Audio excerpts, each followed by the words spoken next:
نبی پاک صلی اللہ علیہ وسلم نے فرمایا، حضرت ابو ہریرہ رضی اللہ تعالیٰ عنہ راوی ہیں، حضور فرماتے ایک شخص مرنے لگا تو اپنے بچوں سے کہنے لگا کہ میں جب مر جاؤں تو مجھے جلا دینا، اور پھر میرے جلے ہوئے وجود کو پیس دینا، پھر مجھے ہوا میں اڑا دینا۔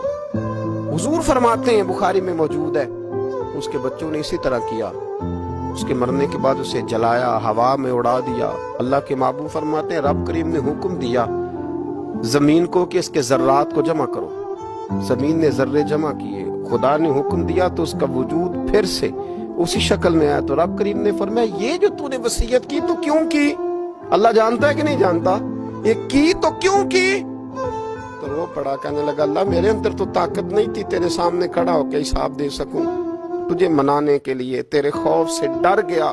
نے کہا اللہ تجھ سے ڈر کے یہ کیا؟ تو رب کریم نے فرمایا جا، پھر میں نے تیری مغفرت کر دی۔